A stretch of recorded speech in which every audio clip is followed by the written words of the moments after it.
Vi Vân, một diễn viên trẻ tuổi, tài năng, cô từng tham gia diễn xuất tại nhiều sân khấu kịch lớn nhỏ và nhiều TVC quảng cáo khác nhau. Không chỉ chăm lo sự nghiệp, cô vừa kết hôn với một anh chàng điển trai quốc tịch Pháp tên David Guilban. David Guilban, hiện anh làm việc tại một công ty chuyên về kỹ xảo điện ảnh. Cùng tìm hiểu xem câu chuyện tình yêu và lý do mà David tiếp tục ở Việt Nam là gì. Yeah. I'm making the breakfast and you visit the flat. Okay. Cái này là những cái hình như kỷ niệm á, mình đi đâu á, xong rồi mình in một vài tấm ra để mình nhìn mình nhớ. Bức hình này là lần đầu tiên hai người chụp chung với nhau luôn. Lần đầu tiên selfie với nhau luôn. Là cái bức hình này. Cái này là cũng ở Pháp nhưng mà ở trên cái train, cái tàu ở cái metro, đúng rồi. Còn cái này là kỷ niệm 1 năm quen nhau. Đó. Et puis il y a ça, là, le blé. Ouais. En fait, ça vient du village de ma mère. Et c'est les gens du village qui lui ont offert. Ça porte bonheur pour les jeunes mariés. Thôi cái này y như là mình coi trong phim chứ thực sự là thời thực tế bây giờ hiện đại giờ ít người ta nào mà người ta nhiệt tình mà lại có một cái món quà nhỏ thôi mà lại ý nghĩa như vậy á. Người trong làng người ta làm xong ta chúc phúc cho mình, ta gửi lại cho mình về tới Việt Nam luôn. Thiết kế ảnh cũng thích kiểu nước ngoài vậy đó. Ảnh thích có cái quầy bar nè. Đúng rồi, mi rượu này nọ đó. Với lại có cái bếp gần như vậy là theo cái em ở Pháp biết. Dạ đúng rồi, thấy giống y chang luôn. Y chang luôn. Đến với đất nước hình chữ S vào tháng 1 năm 2015 với David, anh đã thực sự thích nghi con người và môi trường ở đây chưa? Quel était ton job avant en France? Ouais. Tu as commencé avec quelles études et puis maintenant tu fais quel travail? Alors en fait, moi j'ai commencé il y a un moment maintenant, il y a une quinzaine d'années. J'ai fait une école de cinéma à Paris. D'accord. Ensuite, je me suis mis à travailler pendant un peu plus d'une dizaine d'années. Et un jour, j'ai celui qui est devenu mon associé ici qui m'a appelé en me disant qu'il voulait venir au Vietnam ouvrir une boîte. D'accord. Et il m'a demandé si je connaissais quelqu'un. Et je lui ai dit moi je suis là. Je suis prêt. Voilà. Et je suis venu. Je connaissais pas le Vietnam.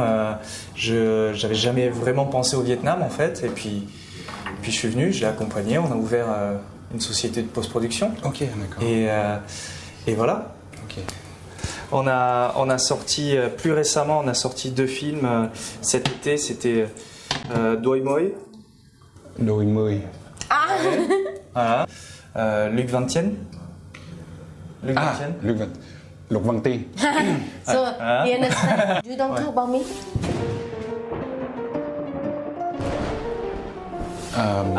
Et oui, plus important encore, on a sorti, on a aidé la troupe de Van Tia Lia à faire Tam Cam, qui est là-bas. Tấm cam chuyện mình lập kể. Wow. Et à côté c'est moi. Tấm cám là chị là con tấm đó. Vì hiện tại đang có một cái món Pháp, một cái món là crepe Lincoln rất là lâu rồi mới được ăn trở lại. Thì vì để hỏi anh ấy về những cái món ăn Việt Nam thử. Est-ce que je peux poser des questions sur la nourriture vietnamienne?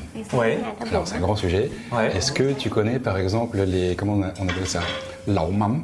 Ça c'est les bouillons mais avec mắm, c'est le poisson mais un peu avec de l'odeur. Ouais, la sauce un peu forte là. Voilà, c'est ça. Ouais. Est-ce que tu arrives à... C'était hyper drôle parce que pour le mariage, j'ai ma famille qui est venue ici et on a été à Phuquoc quelques jours et tout le monde voulait absolument visiter une fabrique de poisson, de sauce de poisson. Et en fait, à un moment donné, on avait les vitres ouvertes du bus et on est passé pas très loin. Et tout le monde a changé d'avis. Tout le monde a changé d'avis, plus personne n'a voulu voir ça. D'accord. Mais en fait, en arrivant, ça a été un peu compliqué parce qu'il faut quand même s'habituer à des choses, à une vie qui est quand même très différente, une culture assez différente. Absolument. Et déjà, la nourriture, la façon de manger. Le goût il est différent. Le goût est différent, même la manière. C'est-à-dire qu'on mange près du sol. Oui, c'est ça. Et pour quelqu'un comme moi qui est pas du tout souple, grand, c'est compliqué. On est comme ça. Voilà, en plus, on a des baguettes, on n'a pas l'habitude, alors ça part partout. Ça déjà, c'est difficile. Donc, Đợt đó đi qua Pháp xong rồi cái nhớ món ăn Việt Nam nó nhớ kinh khủng luôn. Tại vì bên đó ăn món Pháp mà đâu có món Việt Nam đâu. Nhưng mà phải có cơm mà phải không chị? Có cơm mà. Cơm nhưng mà không phải cơm. Người ta nấu kiểu gì á. Xong cái trời ơi nhớ quá. Xong rồi cái lúc mà đi máy bay về trên máy bay đường về Việt Nam á, ăn 2 cái hộp mì liên tục mà cảm giác chưa bao giờ ngon thế. Bố một qua bệnh sống không biết sao. bên Pháp mà về á, mà thử những cái văn hóa của Việt Nam mình á, là người ta như là lần đầu á, rất là hào hứng thử, nhưng mà thử vô thì có cái được có cái không. Nhưng mà đặc biệt nha, món Việt Nam là gia đình Pháp rất là thích. Anh đã biết cũng vậy, rất là thích ăn món Việt Nam. Ouais, mais je mange pas d'œufs en fait. D'accord, donc je pose même pas la question. Les omelettes, tout ça, y a pas de problème. Mais après des œufs au plat, j'en mange pas. Donc je me suis même pas posé la question. D'accord. Est-ce que tu as essayé ou pas? Non. Comme je mange pas d'œufs, j'ai même pas cherché en fait. Ça m'a On les pas œufs de temps en temps repoussé. déjà avec les poussins. Non, pas trop. D'accord. Pas trop. Mais j'ai voulu faire essayer ça à des gens. Et non, ça, les Ça Français, passe. ça passe pas trop. Hein, je Moi crois. non plus, Ouais. quand on voit le truc, Ouais. kể cả Lincoln lúc mà ăn hồ vịt lộn nó cũng là một cái rất là đặc biệt, tại vì mình thấy được cái con chim ở trong, còn thấy lông lá này nọ, cho nên rất là hơi dè chừng một chút. Il y a beaucoup de demandes. Donc c'est très très prenant. Dès qu'elle est enceinte, en fait, j'ai décidé d'arrêter pour qu'on ait un peu de temps ensemble et pour s'occuper aussi du bébé et tout ça. Et son anniversaire est arrivé. Et là, je me suis dit bon, on y va, on verra bien. Au pire, je me ferai charrier, quoi. C'est tout. Anh gửi một cái tin nhắn dài vậy nè, mà anh ghi là hi, rồi anh nói là có thể là em không có biết anh, nhưng mà chúng ta đã từng làm việc trong cái job đó và này nọ, nhưng mà bây giờ đã qua sinh nhật rồi, nhưng mà anh vẫn muốn chúc là mừng sinh nhật, và viết dài lắm. Mình biết tìm thấy là người này là một người rất là tử tế và là có suy nghĩ khi mà đặt cái tâm của mình vào khi mà mình gửi một cái tin nhắn á. Cái cảm giác của mình lúc đó là mình đã có thiện cảm từ lúc trước rồi, bây giờ lại gửi cái tin nhắn lại thiện cảm lần nữa, cái lại double, thành ra mình nhấn trả lời luôn. Vậy là lần đầu tiên gặp nhau hẹn. Và chị đã đi rất sớm đúng không? Chị đã đến rất sớm. Chị đi trễ thiệt, nhưng mà tại chị cũng có lý do chứ bộ. Mà chị đi trễ bao nhiêu lâu? Thì anh nói sao thì nghe vậy chứ chị cũng đâu có nhớ đâu. Anh nói chị đi trễ 1 tiếng 17 phút thì chị biết vậy. Anh cũng kiên nhẫn dữ lắm, phải ngồi chờ. Mà từng dừng gặp lần đầu tiên mà thường mà đi trễ tới cỡ đó là người ta sẽ không chờ đâu. Tại đâu có biết nhau đâu. Hai đất nước khác nhau mà về văn hóa, cho nên trong đầu chị đã thoáng cái suy nghĩ là thôi chắc là mình chỉ quen người này cho vui thôi, chứ không có phải là không có nghĩ là xa hay là chồng tương lai hay cái gì đó. Thôi mình lo sự nghiệp đi, mình quen cho vui thôi. Thì mình phải nghĩ về cái vấn đề là cái trường hợp là mình phải xa người này, mình phải chia tay.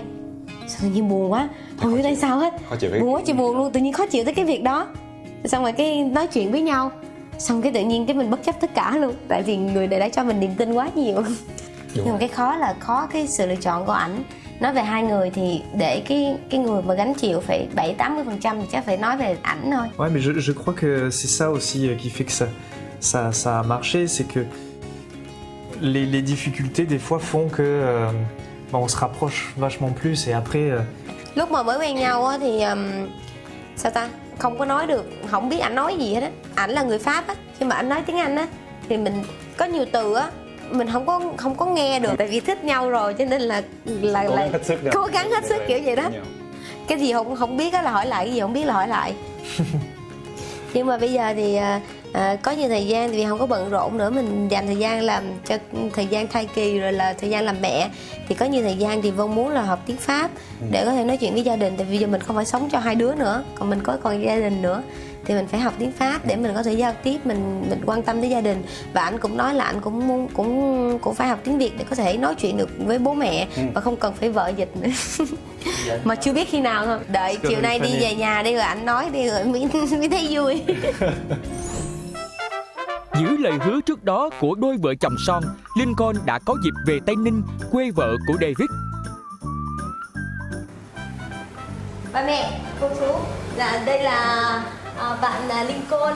Thì cứ coi bạn nó như là một người bạn của con trong gia đình vậy á, bạn Lincoln. Dạ các cô chú.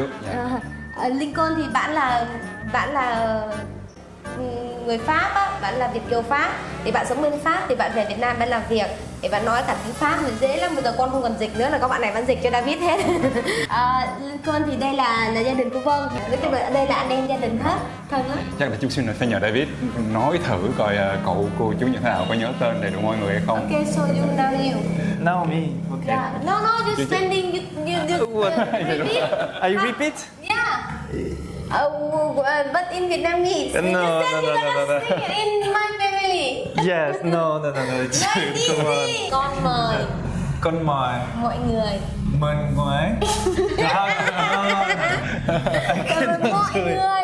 I can do Ancom. Ok. Con món gia đình Ancom. Good, okay. Nói nhẹ lẹ đi ông, nói lâu lại quên. Hả? Nè chị cho bữa đó vậy nè, bữa đó là uống rượu phải không? Uống rượu xong xỉn. Mà Huy á thì nói tiếng thì ví dụ câu lạc bộ ở đây là rành lắm, tên này nọ là thích lắm, là tiếng Anh thì bập bẹ, dù nói chữ này chữ kia được thì vẫn giao tiếp tiếng Anh á. Xong rồi 1 ly vô nha, xong rồi Chelsea nha, 2 ly vô Manchester nha, là đó là vậy là xong rồi tới. Con các cháu về thì gia đình có chuẩn bị thức ăn. Wow. Dạ nhẹ thôi. Dạ tôi cảm ơn cô chú. Chắc chắn mời các cháu đồng hành cùng với gia đình Dạ. làm việc vâng. Dạ cảm ơn cô chú nhiều.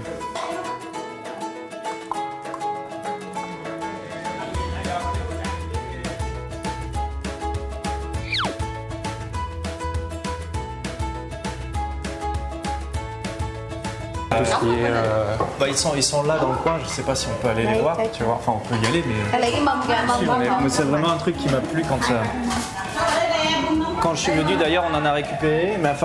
Toute ma famille a voulu en prendre. Quoi. En fait, comme dans ma famille, tout mon travail le faire également. Donc c'est un truc qui vous a vraiment Ouais. connecté, Et puis en fait. c'est des choses de famille, si tu veux. Ils travaillent le métal. Ça, ils les vendent ou pas? Oui. Oui, ils vendent ça, ils en font toute la journée, si tu veux. Thế nên là gia đình có làm mâm cơm thôi thì toàn là gia đình cả, đây là rất trân trọng mời gia đình mình nâng ly.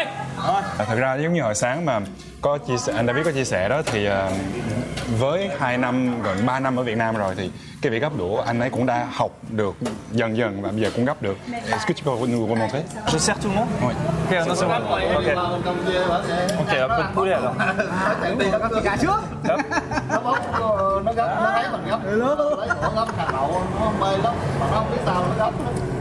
Avec les os, c'est un peu plus compliqué, mais. Cái ngôn ngữ nó bất đồng, tức là khó nói lắm. Cho nên là em cũng hỏi để biết đây mấy chú ở đây từ cái anh cúng đến cái tiếp xúc đó là hỏi để biết có hài lòng không và cách đối xử là như thế nào. Ça revient à ce que je disais juste avant, c'est-à-dire que venir ici, ça fait du bien. Et dès le début, même si on a la barrière de la langue, il y a des choses qui sont comme ça partout sur Terre. Tu parles un petit peu de football, du coup tu peux te rapprocher, tu bois un petit coup avec les gens, ça rapproche et tout le monde est souriant, tout le monde m'accueille. Si on peut pas parler ensemble, on a toujours un petit geste, ça peut être juste ça ou quoi, on se sent bien accueilli. Như anh ấy nói là khi mà về đây anh ấy cảm thấy rất là thoải mái, bất động ngôn ngữ một chút. Nhưng cái việc đó không quan trọng, thì có khi mình chỉ cần làm một cái hành động thôi là mình có thể cảm nhận được mọi thứ. Về đây mọi người vui tươi là anh ấy rất là hài lòng. Comme ça. Comme ça. Exactement comme ça. Giống như lúc này không cần nói gì hết, chỉ bắt tay thôi là đủ hiểu rồi. Et là, en fait, tout était plein, tout ça ici, c'était plein. Ça partait de là-bas, de la maison là-bas, des briques rouges là-bas, au bord de la route, et ça revenait jusque là-bas, au fond, jusqu'après le voisin. Les arbres, d'accord. Jusqu'au voisin. C'est des mariages qu'on n'a pas en France. Quoi. On était 450 ou moins. Cái cảm giác này đó là cháu cũng rất ít gặp. Có nghĩa là cháu thì ở Sài Gòn nhiều, không bao giờ mà có sum họp được với một gia đình như vậy. Thì hôm nay về được một cái không khí vậy thì đúng là ấm áp luôn. Je voudrais les remercier parce que je sais que c'est elles qui ont fait tout le repas, qui ont tout organisé et que je leur dire qu'on est content d'être là et de pouvoir partager ce moment tous ensemble. Trước hết là anh David là muốn thật sự cảm ơn mọi người rất là nhiều vì cái bữa ăn này, tại vì biết là mọi người đã chuẩn bị rất là lâu và cũng phải rất là cầu kỳ và những cái món ăn mà anh David thích. Thì thật ra là anh ấy rất là vui và cảm thấy ấm áp khi mà có thể chia sẻ được cái khoảnh khắc này với mọi người. Có một cái rất ấn tượng đối với Lincoln, tại vì anh David là người Pháp, là cũng một người đồng hương đi, và khi về đây cảm nhận được cái tình cảm của hai người thì Lincoln không có những cái lời nói nào khác, cũng không có đủ từ ngữ để mà nói, nhưng mà thật ra cảm thấy rất là tuyệt vời khi mà hai người đã kết nối được với nhau. Thì ở đây có một sự đặc biệt là không phải chỉ hai người thôi, mình có thấy rõ ràng là bây giờ cả hai gia đình đều kết nối được với nhau, kết nối được hai đất nước là Pháp và Việt Nam. Nhưng rất quý thằng cháu rể của chú. Và cảm nhận khi mà gặp David, thằng David rất là thật thà, rất mến khách, gặp các chú mời các chú. bác đâu đấy đàng hoàng. Nhưng mà nó bất đồng ngôn ngữ, nhiều khi nói nó không được hiểu. Mình không được hiểu, nhưng mà mình cũng không hiểu nó nói. Đây là cái cầu nối giao lưu giữa Pháp và Việt Nam. Thế là họ đã có bữa họp mặt gia đình thật ấm áp, những cái ôm siết chặt tình cảm, cái bắt tay đơn giản mà đủ đầy, và cả ánh mắt họ nhìn nhau nữa. Tất cả đã nói lên rằng họ đang hài lòng biết mấy.